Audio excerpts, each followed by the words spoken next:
Nah, sekarang kita peragakan untuk yang level 1, di mana level 1 si petugas bertugas tidak langsung kontak sama si pasien. Jadi salah satunya seperti petugas yang bekerja di poliklinik ya.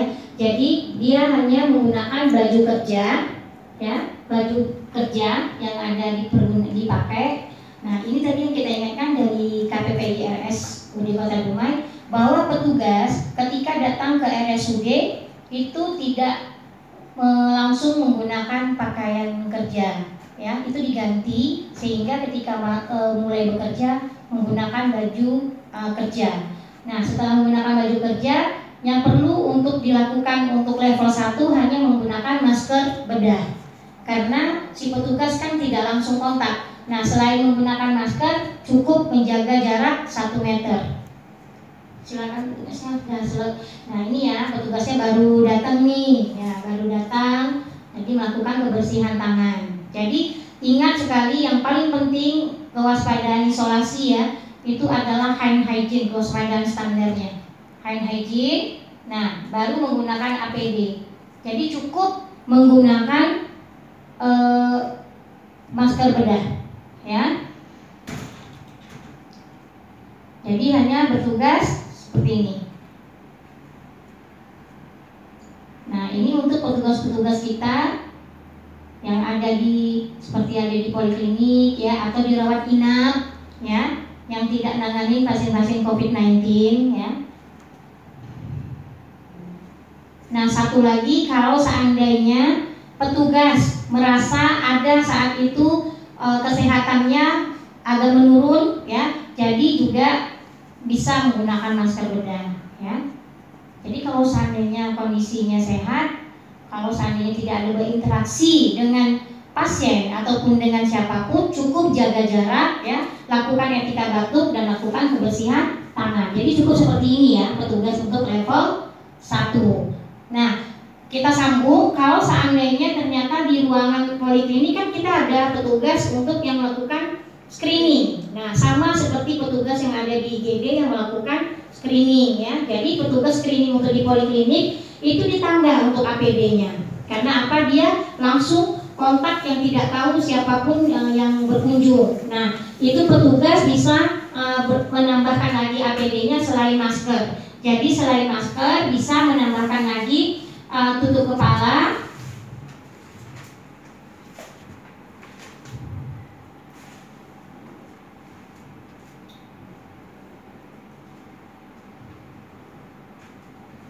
bisa menambahkan tutup kepala dan apron ya. Jadi apronnya boleh yang bentuk gaun ya,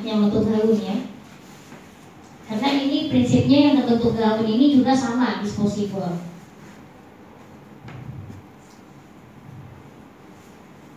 Nah, ini nih bentuk gaun.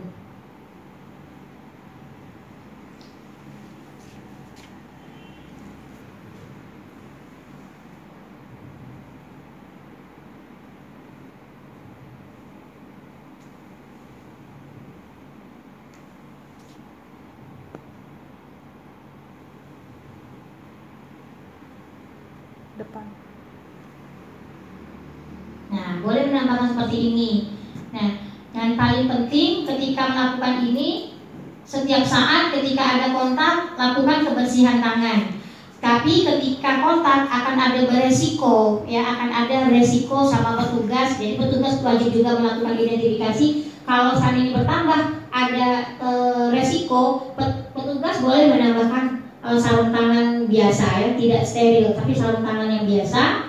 Nah, di mana tapi setelah kontak dengan orang yang kita rasa curiga ya, yang kita identifikasi, ini kelihatannya ada yang kita curigai hasil dari screening kita, dan kita turut membantu petugasnya ini kepada si pasien, sehingga kita akan beresiko akan terkena cairan tubuh pasien. Diperbolehkan menggunakan sarung tangan, tapi setelah selesai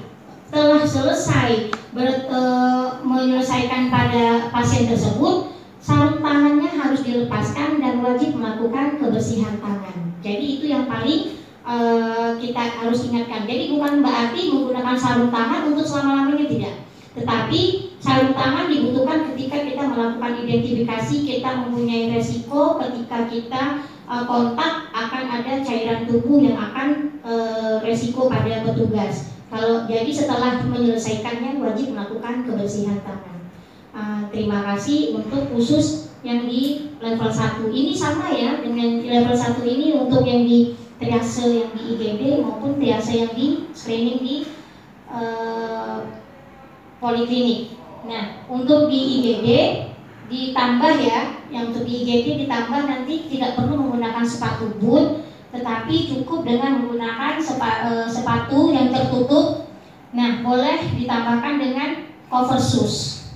Ya, boleh ditambahkan dengan cover shoes. Tapi kalau seandainya tidak punya, yang penting sepatunya dalam keadaan kondisi tertutup. Ya, petugas juga menggunakan kaos kaki itu lebih baik.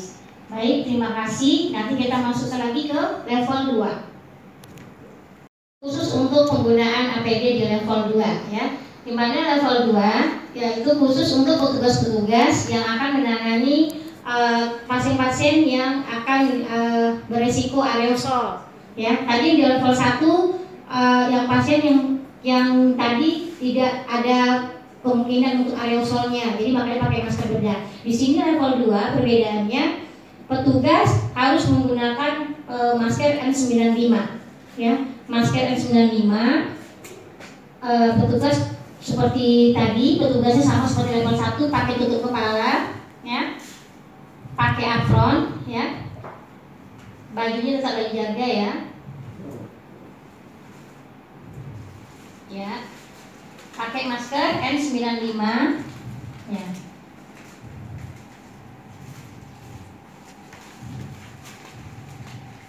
Iya, masker N95 ya. Nah, lihat tekniknya, pemakaiannya, tetap yang bagian atas ya.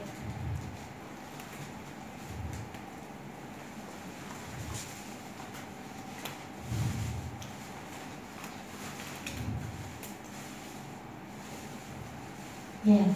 Nah, ini petugas ya mengecek dulu ya kesempurnaan menggunakan masker N95-nya ya.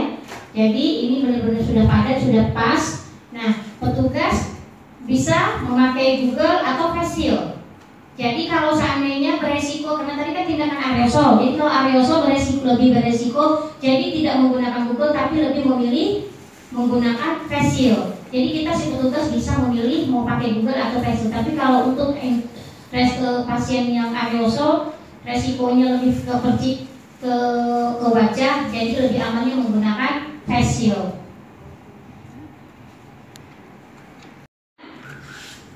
Baik, ya, petugas tadi memilih karena ini ada melakukan tindakan aerosol, jadi petugas menggunakan face shield. Jadi tidak perlu menggunakan Google karena lebih beresiko. Jadi bisa menggunakan face shield. Ya. Ya. Setelah ini petugas menggunakan sarung tangan. Ya. Menggunakan sarung tangan ya. Nah, sebelum menggunakan sarung tangan harus lakukan kebersihan tangan.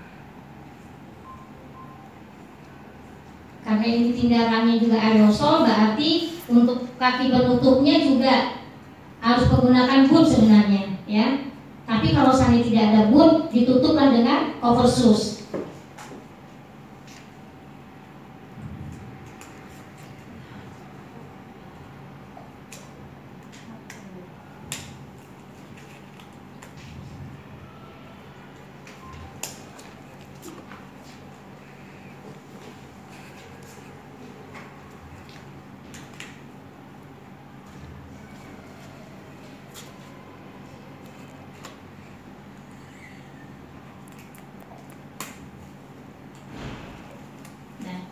Jadi inilah untuk khusus yang di level 2 ya, penggunaan APD-nya. Jadi ini untuk yang khusus petugas akan menangani kalau seandainya pasien-pasien yang berisiko aerosol seperti ini ya. Jadi untuk tidak ada boot boleh, yang penting sepatu tertutup diselapkan lagi dengan cover shoes. Baik, terima kasih. Untuk pelepasannya sama dengan cara teknik pelepasan yang sudah diperagakan oleh petugas yang ketika waktu menggunakan meja level 3. Baik, sekian. Terima kasih kami dari RPCN RSUD Kota Dumai telah memperagakan simulasi penggunaan APD. Semoga apa yang kami berikan bisa bermanfaat. Salam sehat. Terima kasih.